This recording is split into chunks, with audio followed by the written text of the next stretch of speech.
The NBA Gambling Podcast on the Sports Gambling Podcast Network is brought to you by Underdog. Underdog is hooking up new customers. Play just $5. Get $100 in bonus funds when you sign up with code NBA SGPN.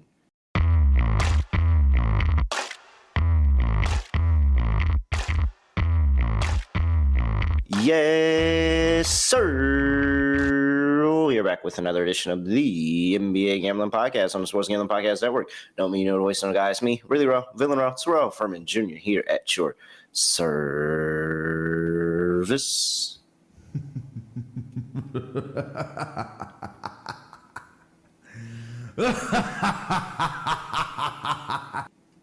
Ooh, and me and Lante handled business yesterday. That is how you pick a show. I need all my picks to go just like that. I would love all my picks to just be exactly like that. One, relatively sweat-free, and the other, give me a sweat back and forth, but I end up getting the win regardless. Shout out to Lante too, man. We did really good. Scott, I had Heat plus 8.5. Heat is a dog. You know, we got to go ahead and play that. Also, sweat. Almost won outright. Yeah. Oh, and then also the sweat with the Raptors and them just looking great the entire game. Raptors start the season off hot. The Hawks start the season off slow. And then Lante, it took some selling. I don't know why it took some selling to get me to just go ahead and fade the Brooklyn Nets completely. But Lante was like, hey, let's just fade the Brooklyn Nets. And he did that. Cash with the Hornets and almost had the Trailblazers outright. I almost had that game too. Yeah, he almost had the Trailblazers outright. Ant did Ant things. And you know, a big part of Lante's love with the Trailblazers was Chauncey Billups and what he was going to bring to this team and what they all were going to do defensively. And well, before we get to that, Scott Studio Right Show. Scott, what's going on? Scotty, beat me up. Surprise. Yeah, I had a pretty good NBA day too. I had a couple people DM me on Twitter for some picks because I wasn't on the show, and I gave out some props that won. So there you go. I had Giannis over 30.5 points, 31.5 points. He went over. I had Ja over his points. I saw Ja 30 plus was plus 260. So that was a nice payout there too. But overall, good episode or good overall day for me, and sounds like a good episode for you. And then I watched the end of that Trailblazers game, which I thought was very entertaining. I saw Ant just destroy Kamara on that final possession, which was disgusting. And then I immediately left the game kind of criticizing Chauncey Billups' coaching. And no comment. That's all I have to say. No comment. But yeah, we had some breaking news this morning. Whoa, things are off here. All right, Chauncey Billups has been arrested. Yep. Federal authorities arrested Portland Trail Blazers head coach Chauncey Billups and Miami Heat guard Terry Rozier on Thursday morning as a part of investigations into illegal gambling schemes involving the NBA. Rozier faces charges for allegedly manipulating his performance in a 2023 game to influence prop bets, while Billups is accused of participating in an underground poker ring tied to organized crime families. The probes have resulted in 31 indictments, including former Cavaliers assistant coach Damon James for providing insider information on league games. Oh, Scott, it seems like we have a rat. I mean, I have to imagine that we do, because this all sounds like classic poker movie under the table stuff, and somebody leaked something. So I don't know what happened in the interrogation room, but somebody definitely spilled the tea on everybody. That's basically what happened. But Rozier thought he was in the clear. That's all I'm going to say. He was that close. He escaped the original investigation, all that stuff, and then he gets roped right back into it. And apparently he might not be the best poker player in the world. So yeah, the Chauncey one's the new piece, but Rozier being involved in the previous gambling scandal and this one is definitely not a good look, and that is something that I wanted to mention too. So Chauncey's getting all the headlines because he's the new face in the investigation, but Rozier being involved again is, in my opinion, the main talking point, isn't it? I mean, I think the fact that all of this is related. Yeah. It's clearly somebody that's talking here. No, it clearly means Rozier wants to be caught, and he had to, manipulate some stuff to get even. But that's kind of how that went. But man, if you're the Portland Trailblazers, like, just what are you like? Oh, Jesus Christ! Like, you just had some hope. Regardless of how you lost that game, you had some hope for this team going after playing the Minnesota Timberwolves, who had just been to back-to-back Western Conference Finals, and playing them down to the wire. And now, they should have won that game too. They led for a lot of that game. Yeah, I'm speechless. Shout out to everybody that's saying Terry's guilty. He 100% did it. 100%. Did you see there's a highlight clip where they just show like all the plays that Terry No, that was the point, is that the clip was circulating last year when he was initially being investigated by the FBI, and then he came back cleared. And then we made a joke talking about the teams in the team preview for the win totals and said they reached the conclusion that Rozier wasn't cheating, he just sucks at basketball. Yep. And then it turns out, no, he actually was cheating. Maybe he doesn't suck at basketball.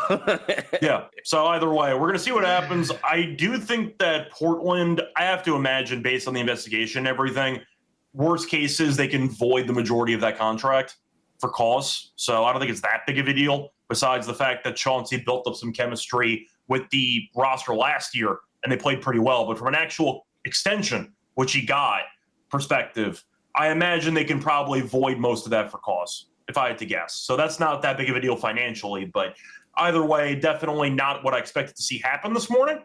But we got drama. I just have to say, of course, it would be Terry Rozier when he was playing for the Charlotte Hornets too. Yeah, I think that. Of course, you take advantage when you're playing for the Charlotte Hornets. You don't have nothing else to play for. You might as well start playing some unders. See, I imagine that it happened after all the injuries took place, and he just said, "Wait, we're like 30 games under 500. Who cares?" And then that might have been what happened. But yeah, once again, I feel like it is worth mentioning that besides Billups, Rozier's also involved. And Damon Jones? And Damon Jones, too. And insider information. And most of the headlines are only mentioning Chauncey. Just remember that Rozier has been linked to this kind of stuff for about a year, and it feels like we're finally getting a conclusion. These guys got to start using like WhatsApp. I think that's like encrypted stuff. Or like, I don't know. I feel like there's better ways than just this. Is clearly, I can't wait till we come out and they show text messages and it's literally iMessage bubbles. Like that's going to be the thing that sends this off. At least go get a burner or something. These guys don't know how to get away with stuff. Have you ever watched any like match fixing documentary stuff from like soccer? Any, you know what I'm talking about? No, I seen the basketball ones.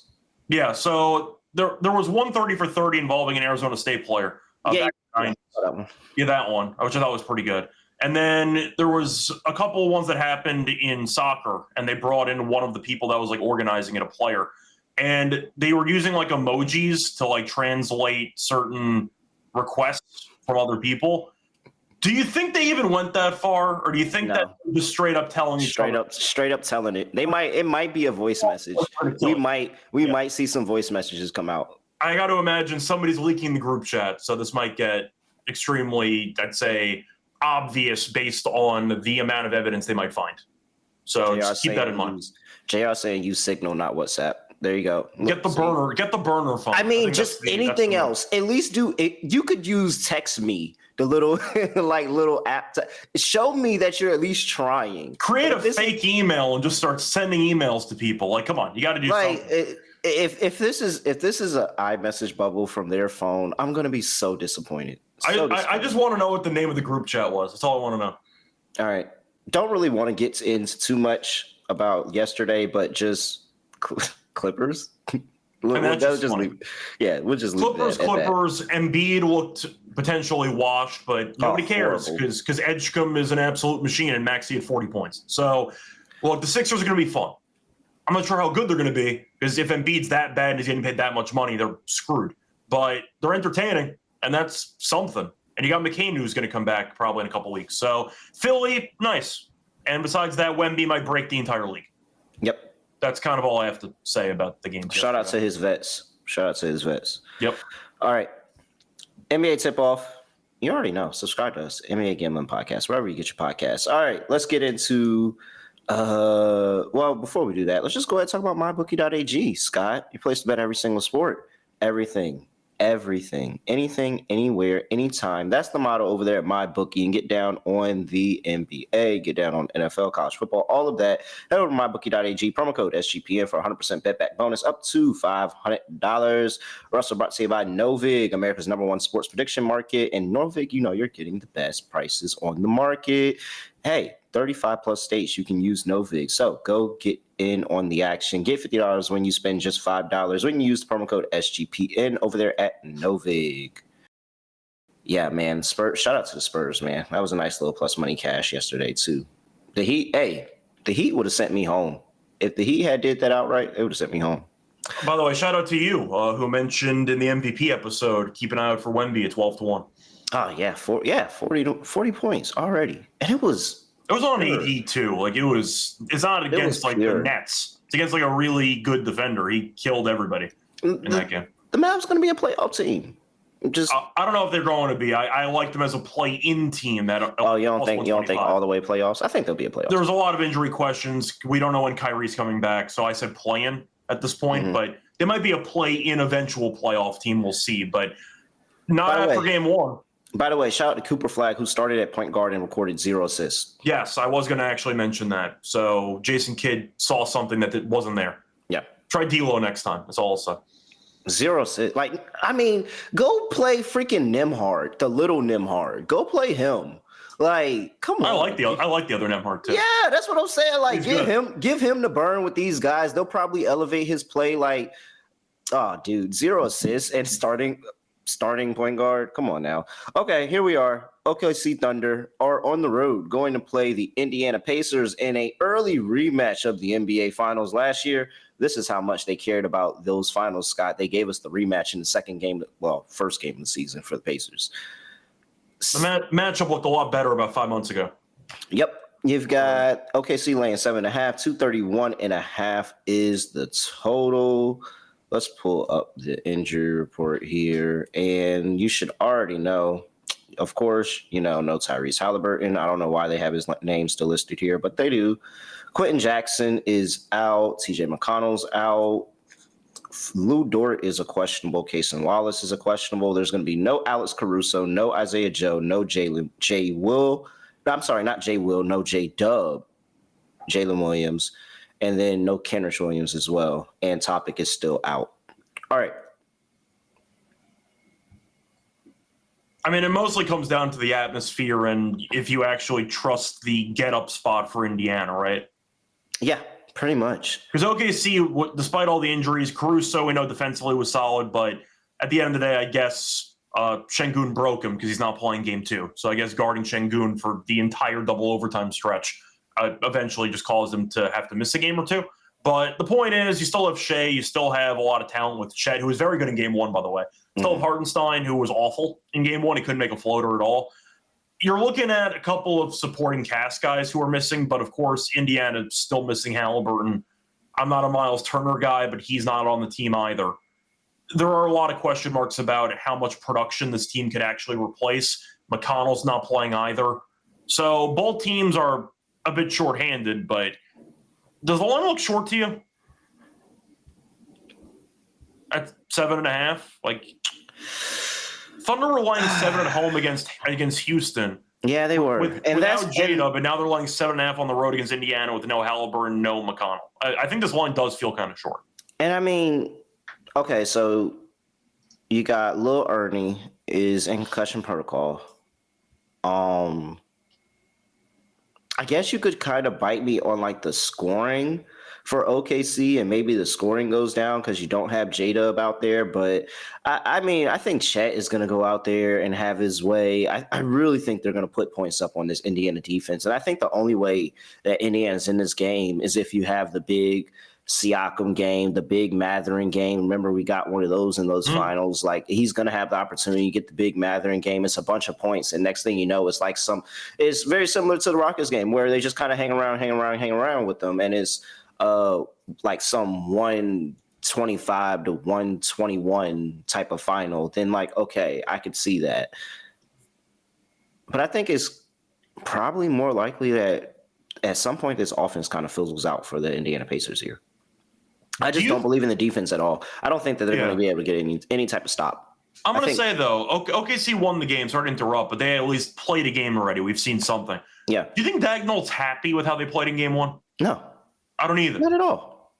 But they were awful for about 3.5 quarters and then came back and won the game. So, a win's a win, and I know Houston might be a really good team.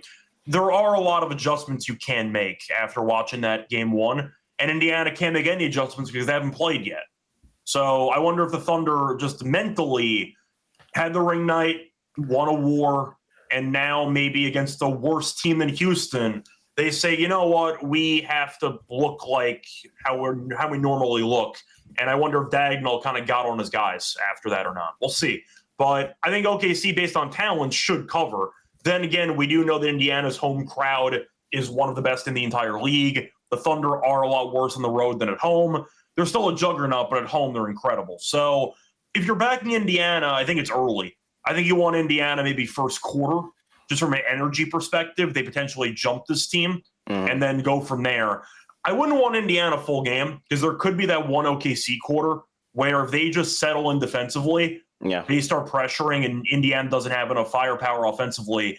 There could be one very lopsided quarter in there. But if you want to go for Indiana, I don't mind first quarter money line.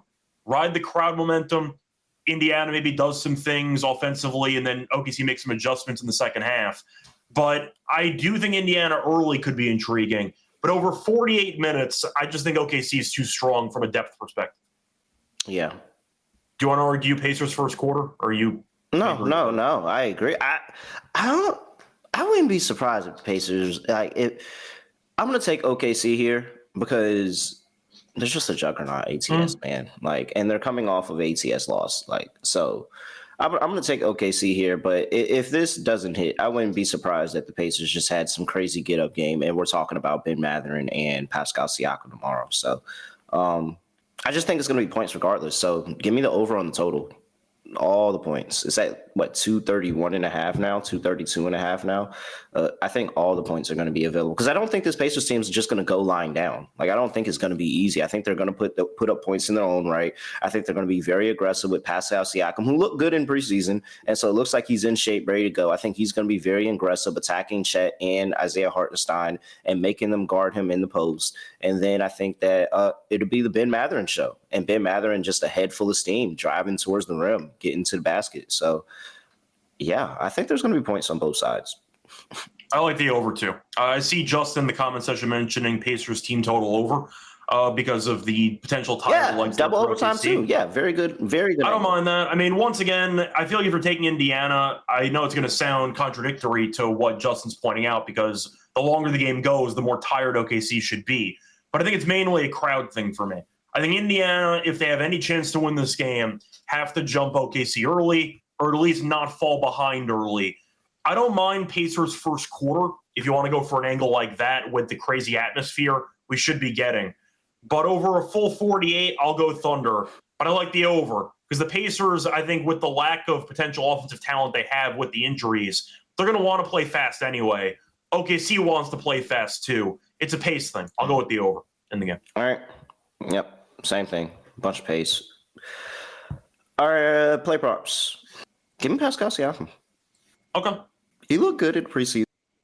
The problem with Pascal is they would stop. You don't have nothing else to worry about. Just keeping the ball. If he keeps getting the ball, he's going to be relatively efficient. And I think he's going to go out there and have something to say against this team. So I like Pascal Siakam. I think it was at 18.5 earlier. Might be at 19.5 now. I like him to go over his points. Yeah, 19.5 yeah, points. I do want to point out, I agree with you about Siakam. Last year, the only position the Thunder had some issues with was actually the power forward spot.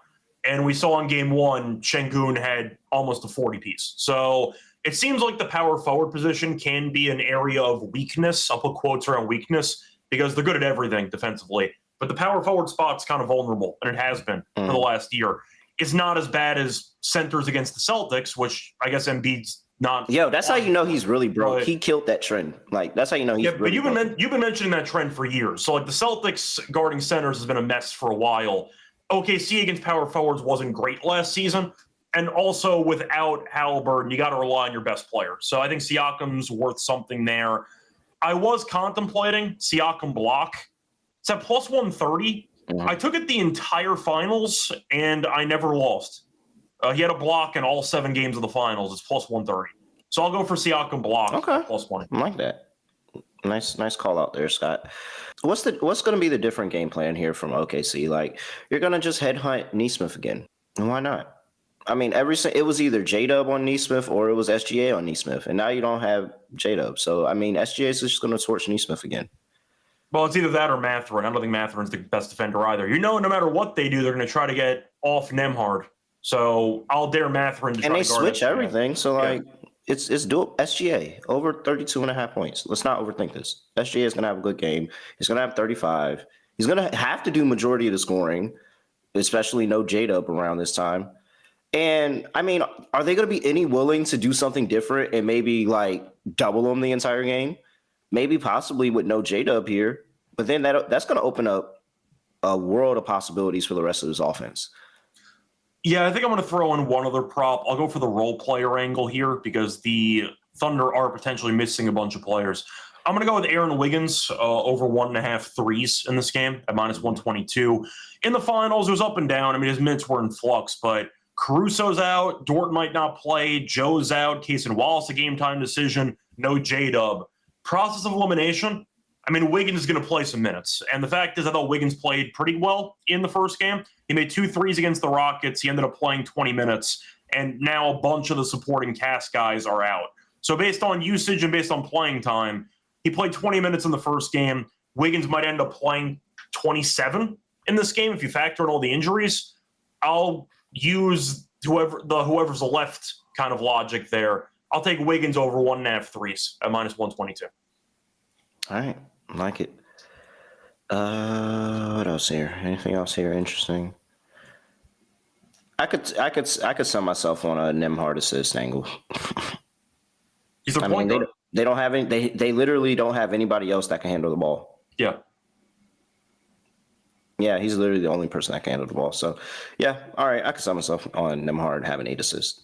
By the way, I see Justin mentioned he's going to make a diss track for Embiid after yesterday. Can you just give us a shout in the producer tags? We'd appreciate it. Help the show. All right, let's see here. Before we get to the next game of the slate, let's talk about underdog. Let's build a little underdog lineup now, Scott. We don't have to wait till we get to the game. Let's go ahead and work on something now. I do feel, first of all, you could sell me on, okay, they start doubling SGA and all of that. But, like, what's going to be – I don't think that they have a response for Pascal Siakam. If Pascal Siakam gets going, I really feel like this is going to be, like, 20 points easy. I'm not saying he has the biggest of games, but Pascal Siakam will look up and he'll be at halftime with 14 points. Yeah. On some, 5 for 8. Yeah. So, Pascal, what else are you going to like here today, Scott? But we can't do 2 on Pascal, so I can't do the blocks over a half, which I do like in general. Or I do like that. I do like that. It is going to be plus. It's going to be some spicy too. I just know he had a block in all 7 games of the finals last year. What if? Where's? Let me see. Let me make sure they have the blocks up here. No, they don't have it. I was going to say it's fine. We can just take the points. Yeah, it's okay. Yeah, we'll take the points. They don't have it. I want to throw in the role player angle. I saw somebody in the comment section mentioning Dort. He might not play. I like the Wiggins higher 1.5 threes just based on the fact that he's going to have to play a bunch of minutes because a lot of the guard depth that OKC has is just not playing in this game. So I like Wiggins higher 1.5 threes. All right. And then, yeah, Jokic just torches the Warriors, man. I actually looked at the stats last night. It's hilarious how badly he torches this team. You want to just hire 28.5 points, or you want to add, PRA, RA, whatever? I'll ask you. Do you think he just puts a triple-double tonight? Yeah, potentially. Let's just put it all together. Yeah, that's fine. That's fine with that. All right. Jokic, higher, 49.5 points, rebounds, and assists. Pascal Siakam, a little bit extra over here, Scott, but I still like it. Higher 20.5 points. And then Aaron Wiggins, higher 1.5 3-pointers made Add that all into Underdog, and you will get 5.76x. $100 gets you $576 over there. Underdog Fantasy. Make sure you use that promo code NBA SGPN. We're also brought to you by Rhythm. Rhythm has the college football props, has the college football picks, has the NFL props, has NBA starting to get rolling. Make sure you get over there. Plus, you can win money every single week by just tracking 5 bets of the same type from any model you build, and you can win $1,000. Go over to Rhythm, promo code SGPN25 when you download the Rhythm app for 25% off your first month. Download Rhythm and use promo code SGPN25. Let's see here. We've got Golden State Warriors in game number 2. First one here at the Chase Center, going up against the Denver Nuggets here. Warriors were laying 2.5, Sky. I see it at laying 2 right now. 233.5 is the total. Injury report for this one, and we have nothing for the Denver Nuggets. Moses Moody's still out for the Golden State Warriors, and no D'Anthony Melton still. All right, wow. Somebody is so childish. Somebody added the injury report under and put Portland, Chauncey Billups, jail. They're not even playing today. You could have saved that for tomorrow. That was a joke you could have saved for tomorrow. Scott, I am very high on Denver this year. So I think they win the title. I think that they realize that they had Jokic out there playing by himself. Pause. And so with the injuries and you know how Jamal Murray unhealthy and Aaron Gordon unhealthy, it just all kind of didn't work. And then they had, you know, the spirit of Russell Westbrook in the building stinking the place up. So they get all of that out. You have Alderman come in now as full-time head coach. You have Jonas Valanciunas come onto the roster. You bring back Bruce Brown. You make the trade, and you get some more stench out of the building with Michael Porter Jr., and you bring in Cam Johnson. Do you like Cam Johnson? I do. Okay. I do. As a Nets fan, I liked him too. That's why I'm wondering. And so now the question is, does it all get put together week 1, game 1? Because the Warriors did look pretty decent, but dog, it was also the Lakers. That's the counterpoint, is that I was going to mention this earlier. I actually forgot to, so I'll actually do this right now. I forgot to take my victory lap. Oh, yeah, you swept too. Good job, Scott. The lock was the Warriors. I think this Lakers team's terrible. And watching DeAndre Ayton play confirmed all my thoughts that he's the starting center in the league at this point. So, yeah, look, the Warriors had a very good showing. Butler had 30-plus points. Curry didn't even light it up that much, but it didn't even matter because the Lakers had Luka and nobody else. As you texted me mid-game, Luka's back in Dallas. He's just wearing different colored jerseys, and that's what it felt like. But I'm not going to overrate the Warriors because they beat a Lakers team that was shorthanded with no LeBron. 2 can't guard anybody, which I think we all noticed as before the season started and during the actual game. We like the Warriors in general. It might get to 50 wins. We'll see. I think Denver is an inner circle title team, and I think there's still a tier gap. So I understand Golden State's at home. It's the home opener. I get that the crowd is usually amped for Warriors games, but were you a bit surprised the Warriors were favored for this game? Because I kind of thought it would be Denver -1. I'm kind of surprised the Warriors are favored. Are you?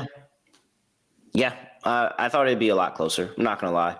I really did. And maybe people are betting the Warriors because what they saw. And, you know, people overvalue the Lakers, so now they're overvaluing the Warriors because they beat the Lakers like that. But, like, I don't know how I'm not going to be on Denver here, man, because they really don't have any option to stop Jokic. Jokic can get off in this game. And when Jokic is actually scoring, that's when he's, like, really, really lethal. And you got to just hope and pray that you're sticking to everybody else like glue, and maybe he has some type of 35 points, but only 5 assists type of thing. But I don't know. I think that Denver's going to be able to come out here. They're going to play. They're going to be very physical. They're the larger team. They're going to play a good style of defense. I think they can control the glass. And it's Jokic running the offense. I'm really not sure why. I think this is wrong team favorite. I do want to give you a trivia question. Out of the last 10 games in the head-to-head, Do you want to guess what Denver's record is? Once again, the last 10 games. Last 10 games, 8-2. They're 9-1. Oh. Now, I will point out Golden State did win the last meeting, if you care about recency bias, but Denver has won 9 of the last 10 games. So it's not even like, Kerr's going to figure out something. No, Joker always kills this team. I mean, you mentioned it with the actual underdog lineup. If you wanted me to read off the stats that Joker has against Golden State, I'm not going to do it. But in the last 10 games against Golden State, he's averaging 31, 13, and 9. Like 31, 13, and 9. They can't guard him ever. And I know Al Horford is a guy they brought in who had moments in game one. He was kind of horrible down the stretch. That's why they benched him during crunch time. Shout out to Kuminga, by the way. Looked very good in game one.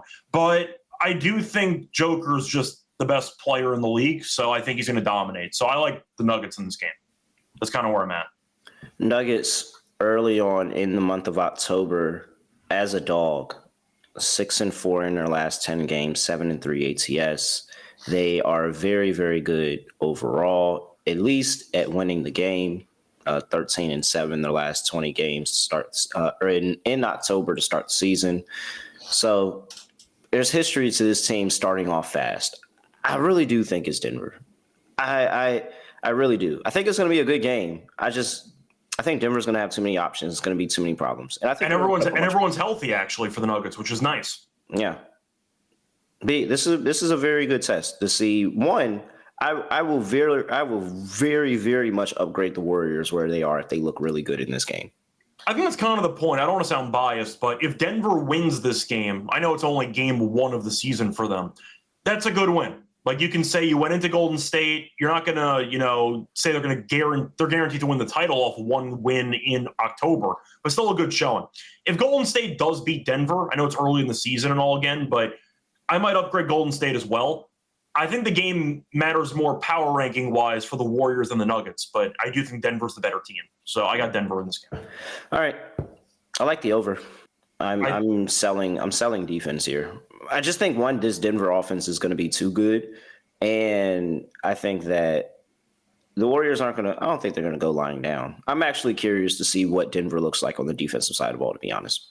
So I actually wanted to go with the under because I'm looking at the head-to-head games recently. You said it was 234.5 in some spots. Mm-hmm. Yeah, each of the last 4 meetings have gone under that number. In fact, if you're looking at head-to-head, going back even further, 7 of the last 8 meetings have gone under that number. Then again, every NBA game besides, I think it was 2 went over yesterday. No, really? Anybody last night. So I don't actually know if defense matters in October. I think overs were 10-2 yesterday.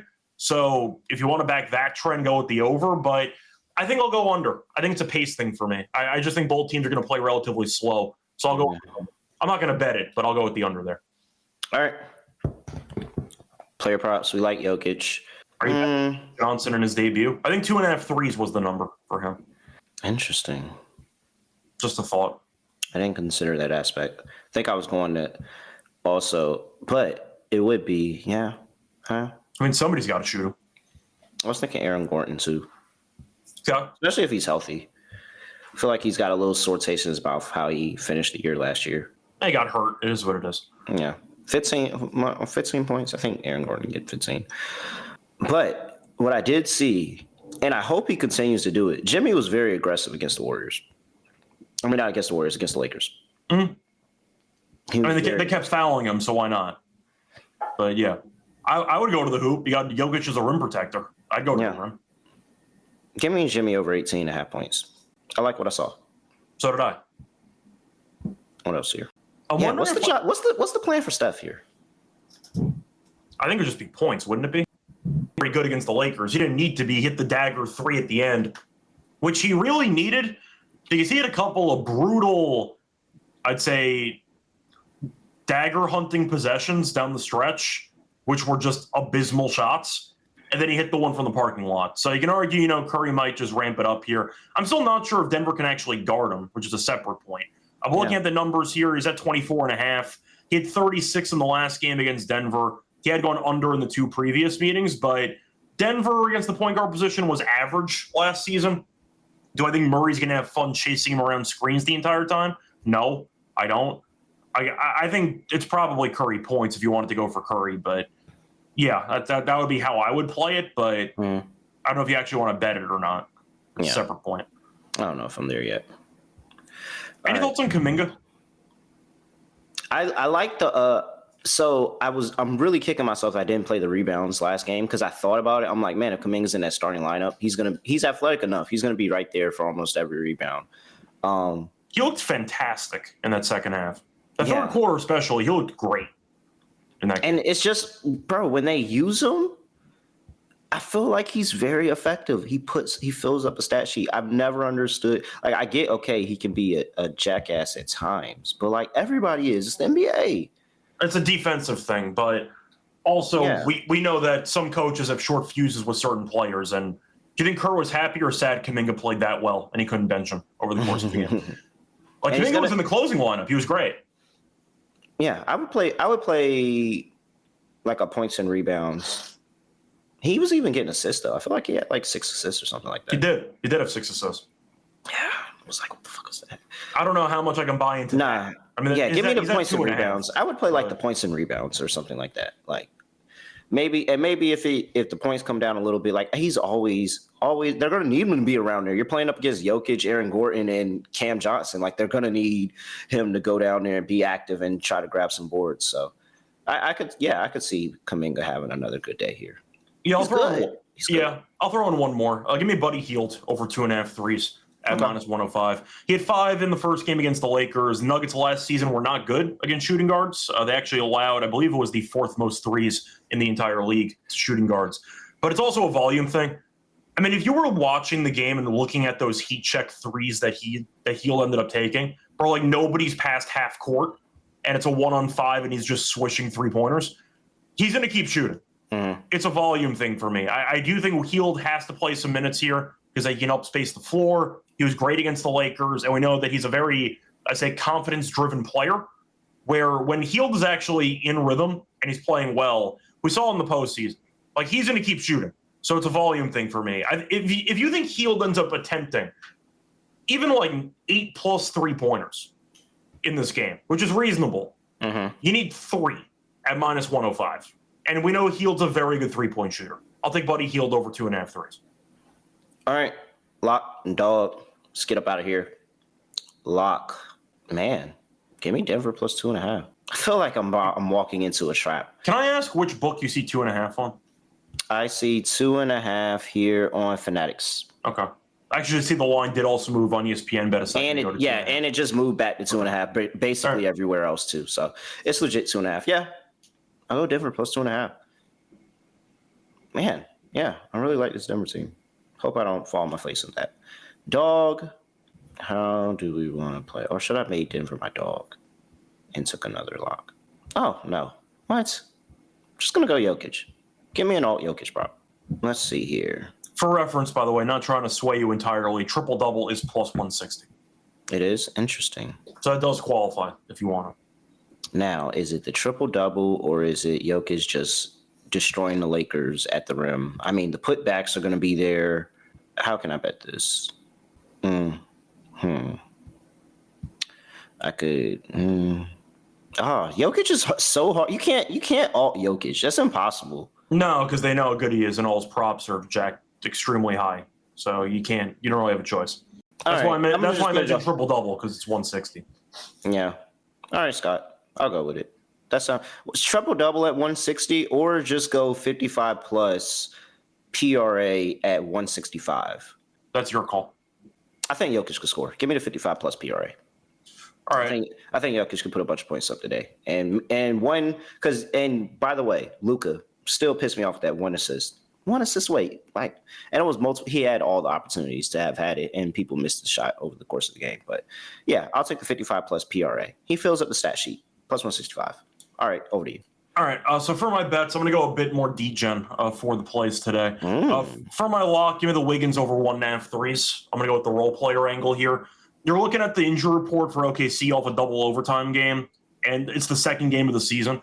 I do think a couple of the questionable guys will end up not playing. But you're reading off the injury list here. Caruso is not playing. Joe's not playing. Even Kenrich Williams and J-Dub are not playing. Topic is listed as a guard. He's still out. Kaysen Wallace and Dort are questionable. By process of elimination, Wiggins has to play minutes. He attempted 5 threes in the first game against the Rockets, and he also ended up making 2 of those 5 threes. Indiana last year were not great at guarding the three-point line against shooting guards, but it's mostly a usage thing. If I'm right and Wallace and Dort end up sitting, or at least one of them end up sitting, how many minutes is Wiggins playing? Is he playing 30 minutes tonight? Is there a possibility he's playing 30 minutes? Like, what other guards do they have on the roster? Yeah. So I'll go for the usage. Give me the Wiggins over 1.5 threes at -122 as my lock.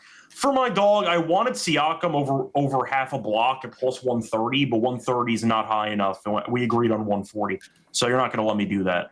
So instead, I think I'm just going to go with the all-reliable option, which I do think Denver's going to win the game tonight. We mentioned it before, 9-1 in the last 10 against OKC. Yep. So I might just go for the classic move here. Give me the Joker triple-double with the Nuggets to win the game, a combo play.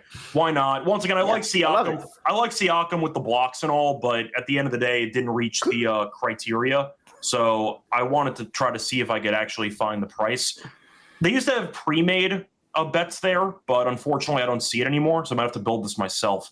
Let me just see what triple-double is for Joker. There's a triple-double and a Nuggets win +335. Yeah, nice. I feel like we're on the same place. We're literally on the same thing. I mean, 160 I didn't want, but if Joker gets it, they're probably winning. So give me the extra $2 bump, basically. All right. Yeah, man. I don't know. Really, like, are people underestimating Denver? What's going on? It could be. There's some unknown there, though. You got Bruce Brown back. Some people think he's washed because they watched him play in Toronto. I don't know. At the end of the day, when you win a title and you bag chase and you're on a couple of bad teams, I'm not really going to read much into it. Some people just need the motivation of playing meaningful basketball and not just collecting checks doing nothing for the last couple of months. I think that he'll play fine. I mean, he's taking Westbrook's job. We'll see if that's an upgrade or not. I think it might be. But you're also looking at Cam Johnson. People are wondering how he's going to fit. Truth is, Joker makes it very, very easy to join his roster because he'll give you the ball if you're open. I think they're gonna flow pretty seamlessly. Honestly, I think it's gonna work out. So I think they win the game. I like the Warriors. I think they're good, but I also picked them as my lock, not just because I like this team, but because I think the Lakers are actually bad. So I think it was twofold there. We'll see what happens, but I'll be watching the game. I think it's a great game. All right. Let's see here. He's at Red Shirt Radio. I'm at really real __. Make sure you give us a follow. And at SGPN NBA on the X. We're over there as well. NBA Gambling Podcast on YouTube. Make sure you leave us a 5-star rating and review wherever you get your podcasts and all of that stuff. And with that, that is it. I have nothing else to say, nothing else to do. No other way of ending podcast just going to like this. We are out of here. Basketball, gimme the ball because I'm gonna